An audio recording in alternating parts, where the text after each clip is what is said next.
Bismillahirrahmanirrahim. Assalamualaikum warahmatullahi wabarakatuh.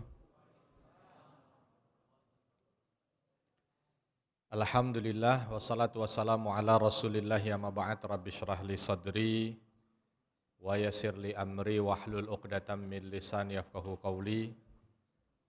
Allahumma 'allimna ma yanfa'una wanfa'na bima 'allamtana. Allahumma hdina wahdi bina waj'alna sababan wasabilan liman ihtadah. Segala puji hanya bagi Allah, salawat dan salam semoga senantiasa tercurah kepada junjungan kita Nabi besar Muhammad sallallahu alaihi wasallam. Alhamdulillah Bapak dan Ibu sekalian, kita sudah memasuki hari ke-8. Insyaallah mudah-mudahan Allah Subhanahu wa taala terima semua amal ibadah kita dan mudah-mudahan juga kita diberikan kesehatan, kekuatan sehingga insyaallah juga mampu untuk bisa menyelesaikan sisa hari Ramadan ini sampai dengan akhir dan insya Allah mampu mendapatkan pahala terbaik. Amin. Dan kita perlu tahu bahwa kita ini sedang berada di dalam bulan yang penuh dengan kebaikan. Nabi SAW pernah bersabda berkaitan dengan Ramadan ini. Lau ta'lamuna ma fi Ramadan latamannawna as-sanah kullaha Ramadan. Kalau kamu tahu apa yang ada di dalam bulan Ramadan, maka niscaya kamu akan berharap 1 tahun semuanya Ramadan. Saya ulangin lagi Pak. Nabi pernah bersabda, "Lau ta'lamuna ma fi Ramadan, latamannawna as-sanah kullaha Ramadan." Kalau kamu tahu apa yang ada di dalam bulan Ramadan, maka niscaya kamu akan menginginkan 1 tahun semuanya Ramadan. Sekarang pertanyaannya Bapak Ibu mau nggak kalau 1 tahun semuanya Ramadan?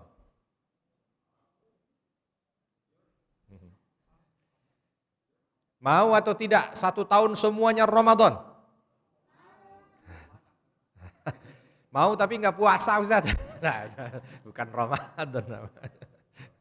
Ya mau Ustaz tapi nggak puasa, nggak taraweh. Apa namanya kalau nggak puasa, nggak taraweh? Ya, ini loh. Tapi Nabi memberikan kunci. Kamu pasti akan menginginkan 1 tahun itu semuanya Ramadan. Lau ta'lamuna ma fi Ramadan. Kalau kamu tahu apa yang ada di dalam bulan Ramadan. Masalahnya memang kadang-kadang karena kita tidak tahu. Ya kan? Karena kita tidak tahu apa yang ada di dalam bulan Ramadan. Sedangkan Nabi tahu apa yang ada di bulan Ramadan. Maka insya Allah kesempatan singkat ini tulisannya khutbah tidak boleh lebih dari 15 menit. Wah, ya. Ini khutbah apa Ustaz?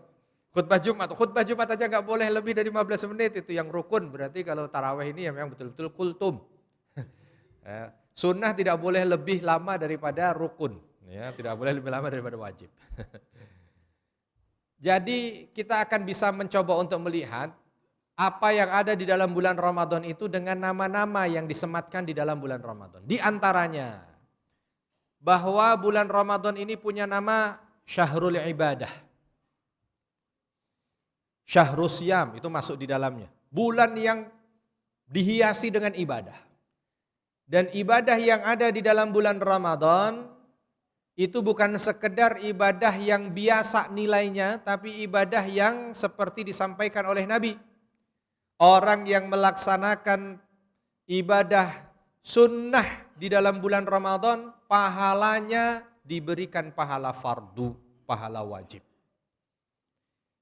Jadi kita sholat duha 8 rakaat itu sama dengan sholat wajib 8 rakaat. Sedekah berarti sama dengan zakat. Pokoknya semua yang sunnah dikerjakan disamakan dengan fardu. Yang kedua, kalau dia melaksanakan aktivitas ibadah fardu, maka dikali 70 marrah, dikali 70 kali lipat. Jadi kita tadi sholat isya berjamaah dikali 70 kali lipat. Ini sholat taraweh disamakan dengan sholat fardu. Maka disebut syahrul ibadah. Puasa juga begitu. Bahkan puasa ini bukan hanya sekedar, karena kalau kita bicara ibadah pasti identiknya dengan pahala. Pahala yang Allah Subhanahu wa taala berikan kepada orang puasa ini bukan main-main. Sampai Dalam sebuah hadis qudsi disampaikan as-saumu atau as-siyamu li wa ana ajzi bihi. Puasa itu milikku dan aku yang akan secara langsung memberikan balasannya. Ya, ini untuk menunjukkan betapa kalkulator manusia tidak bisa mencapai pahala, besaran pahala yang Allah berikan kepada orang puasa. Bahkan gambarannya gampangnya begini, ketika Nabi SAW menyampaikan la khalufu fammis shaim atyabu indallahi min rihil misk. Bahwa bau mulut orang puasa itu di sisi Allah jauh lebih mulia dibanding dengan minyak kasturi surga. Pak, yang paling tidak disukai dari orang puasa itu bau mulutnya. Apalagi kalau udah ba'da asar. Ya. Itu bisa pingsan orang kalau berada di adep-adepan pas. Ya. Apalagi sampai ya, sekelilingnya oksigen langsung terserap habis. Itu paling tidak disukai, tapi yang disampaikan oleh Nabi apa? Atyab indallah. Lebih baik di sisi Allah. Udah ini aja udah cukup sebenarnya nih.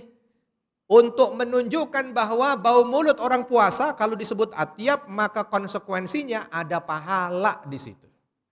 Tapi nggak cukup dengan itu, dinaikkan lagi min rihil misk, lebih dari minyak kasturi surga gitu. Ini bandingannya langsung diambil dengan sesuatu yang ada di surga dan itu adalah wangi-wangiannya.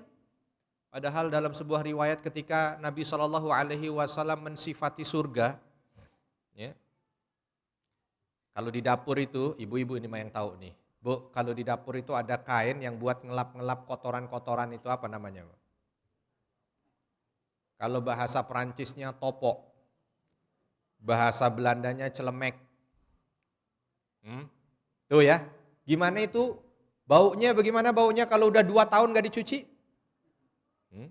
Kalau orang disekep pakai itu, gak usah pakai obat bius Pak, disekep pakai itu pingsan. Ya, kalau udah 2 tahun. Itu kalau ada celemeknya surga jatuh ke bumi yang sudah kotor itu, jatuh ke bumi, maka bumi dari awal penciptaan sampai akhir tidak akan pernah ada bau busuk. Sebab wanginya celemek surga itu menyerap semua bau busuknya. Itu baru celemek. Lah ini dibandingkan dengan minyak kasturi surga, bau mulutnya orang puasa. Artinya orang puasa itu nafasnya saja berpahala. Ini kita nggak bicara dengan ibadah mahdhah ini. Bukan dengan sholat, zakat, puasa, umroh atau apa. Enggak. Hanya dengan nafas. Pahala. Sekali angkat, Allah kasih pahala. Ketika dihembuskan, Allah hapus dosa. Makanya ada yang beristihad. Begitu masuk bulan Ramadan, nafasnya agak dipercepat. Oh, gitu. Kenapa? Bukan asma, bukan. Untuk bisa mendapatkan pahala. Agar banyak pahala yang didapat. Ya, biar banyakkan dikit, kata orang Jakarta Utara. Ya. Kenapa? Kesempatan kapan lagi nafas dia bisa berpahala? Nah, dikiaskan dengan yang lain. Nabi memang hanya menyatakan itu, tetapi yang lain pun sama. Gerakan tangan, ini pahala. Langkah kaki, pahala. Kedipan mata, pahala. Karena ketika Nabi menyampaikan khaluf fammis shaim, hanya nafasnya saja, bukan berarti hanya nafasnya, tapi dikiaskan dengan semua aktivitas. Maka semua aktivitas orang puasa, walau bukan dalam bentuk ibadah mahdhah, dia menghasilkan pahala dan menghapus dosa. Maka Nabi SAW menyampaikan, man shoma ramadhana imanan wahtisaban ghufira lahu ma taqaddama min dzambi. Orang yang mampu benar-benar puasa dengan baik di bulan Ramadan, maka dia akan mendapatkan pengampunan, diampuni semua dosa sebelum Ramadan itu gitu. Makanya kenapa hari rayanya disebut Idul Fitri. Id artinya kembali, selain maknanya hari raya, fitr itu adalah fitrah. Kembali pada fitrah manusia di antara asal muasalnya adalah ketika dilahirkan bersih tanpa dosa. Makanya orang Nusantara merayakan hari Idul Fitri itu dengan baju baru. Kalau di Jordan dulu saya nggak ada orang pakai baju baru, ya biasa aja lah. Ya pakai baju bagus tapi tidak pakai baju baru. Kalau orang di Indonesia pakai baju baru, mungkin di antara maknanya gitu kan. Kenapa? Ini seolah saya sedang seperti baju ini baru. Ya, bersih, wangi, tidak ada noda segala macam. Karena memang itu tadi orang yang mampu jalani Ramadan dengan baik, keluar tanpa dosa. Itu tadi sebabnya kenapa disebut syahrul ibadah. Bulan ibadah yang semua aktivitasnya ibadah. Oleh sebab itu Nabi sampaikan kalau memang betul kalian tahu apa yang ada di dalam bulan Ramadan, niscaya kalian akan mengharapkan 1 tahun semuanya Ramadan. Karena kalau ini terus 1 tahun Ramadan, terus semua aktivitas kita ini nilainya pahala. Masya Allah. Yang kedua, bulan Ramadan ini sering juga disebut dengan nama Syahrul Maghfirah. Bulan ampunan. Bulan ampunan. Tidak ada satu bulan, kalau kita bicara yang tadi di awal Syahrul Ibadah, bulan ibadah, tidak ada dalam 1 bulan, di dalam 1 tahun itu Allah lebih banyak memasukkan hambanya ke dalam surga kecuali Ramadan. Bahkan sampai Nabi SAW menyampaikan inna fil jannati baban yuqalu lahu ar-rayyan, bahwa di surga nanti ada satu pintu yang namanya ar-rayyan, tidak akan masuk ke dalamnya illa shaimun, kecuali orang-orang ahli puasa. Akan dipanggil semua yang ahli puasa ketika pintu itu dibuka, dan yang masuk hanya orang yang ahli puasa. Sampai habis ahli puasa ditutup, jadi yang masuk cuma ahli puasa. Ada yang bertanya, ini ahli puasa apa? Ahli puasa Senin Kemis, ahli puasa Daud, apa ahli puasa tengah bulan? Maka jawabannya ahli puasa Ramadan. Loh kok bisa Ramadan Ustaz? Iya. Karena kalau kita tadi bicara Senin Kemis, bicara Daud, bicara tengah bulan, itu semua sunnah. Dan ada di antara puasa itu yang kedudukannya jauh lebih tinggi. Karena derajatnya wajib. Apa dia? Ramadan. Maka yang dimaksud adalah orang yang mampu menjalani Ramadan dengan puasa terbaik, maka dia akan dimasukkan ke dalam surga melalui pintu Ar-Rayyan. Kalaupun ternyata nanti ditambah dengan Senin Kemisnya, itu penguat. Dengan Daudnya itu penguat. Dengan tengah bulannya itu penguat. Tetapi yang utama Ramadan. Jangan begitu orang ahli Senin Kemis, ahli Daud, begitu Ramadan gak puasa. Kenapa gak puasa? Udah sering, gak bisa. Sebanyak-banyak apa orang sholat duha, kalau gak sholat duhur lewat. Sebanyak-banyak orang rajin taraweh, nah ini kita kadang-kadang salah di bulan Ramadan. Kalau tarawehnya penuh, sholat maghrib kosong. Sholat maghrib wajib. Sholat taraweh sunnah. Jangan begitu sholat isya enggak, yang penting taraweh. Datang udah mau assalamualaikum baru berangkat. Loh, isya udah mau habis, enggak apa-apa, yang penting kan taraweh. Salah. Iya, yang penting sholat isya bukan taraweh. Taraweh menguatkan. Sesuai dengan sabda Nabi, man qama ramadhana imanan wa ihtisaban ghufira lahu ma taqaddama min dzambi. Yang menghidupkan malam dengan ibadah diantaranya adalah qiyamul lail, maka dia akan diampuni segala dosanya. Itu syahrul ibadah. Syahrul maghfirah. Bahwa di dalam bulan Ramadan ini Allah banyak berikan pengampunan. Tidak ada bulan di dalam 1 tahun kecuali bulan Ramadan yang Allah banyak menyelamatkan hambanya dari siksa neraka. Tidak ada dalam 1 tahun 1 bulan yang lebih banyak Allah memberikan pengampunan kepada hambanya kecuali di bulan Ramadan. Makanya ketika Aisyah radhiyallahu anha bertanya pada Rasul sallallahu alaihi wasallam, "Ya Rasulullah, wahai Rasulullah, andai malam ini adalah Lailatul Qadar, maka apa yang harus aku lakukan?" Dalam satu riwayat, apa yang harus aku ucapkan? Apa yang disampaikan oleh Nabi? Nabi SAW mengatakan, "Quli Allahumma innaka afuwun tuhibbul afwa fa'fu anni." Katakan wahai Aisyah, Allahumma ya Allah, engkau maha pengampun, mencintai pengampunan, ampuni aku. Kenapa yang diminta oleh Nabi itu minta pengampunan?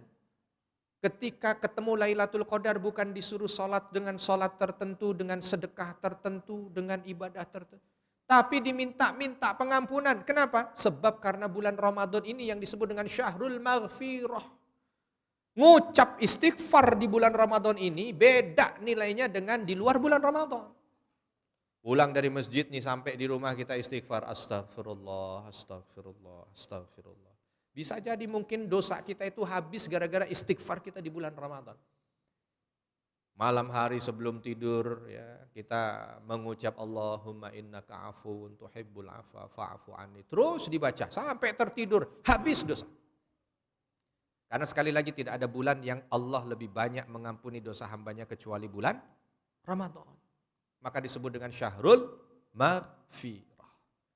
Yang terakhir, nanti kalau terlalu banyak waktunya yang kelamaan.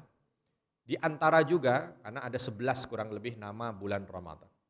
Di antara nama yang disematkan juga di dalam bulan Ramadan ini disebut dengan syahr istijabatud du'a. Bulan di mana doa itu diijabah. Maka itulah rahasia kenapa di dalam ayat-ayat puasa dari surah Al-Baqarah 183, 184, 185 bicara puasa. 186 bukan puasa. 187 ayatnya bicara puasa lagi. Jadi ada satu ayat yang diapit ayat-ayat puasa. Padahal dia bukan bicara puasa. Bicara tentang apa ini ayat? Bicara tentang doa. 186. Wa idza sa'alaka ibadi anni fa inni qarib ujibu da'watad da'i idza da'an. Kalau Muhammad ada hambaku datang padamu bertanya tentang aku, katakan aku dekat. Aku dekat. Dan aku akan mengijabah mereka-mereka yang berdoa padaku. Ini diletakkan di ayat di antara ayat-ayat Ramadan.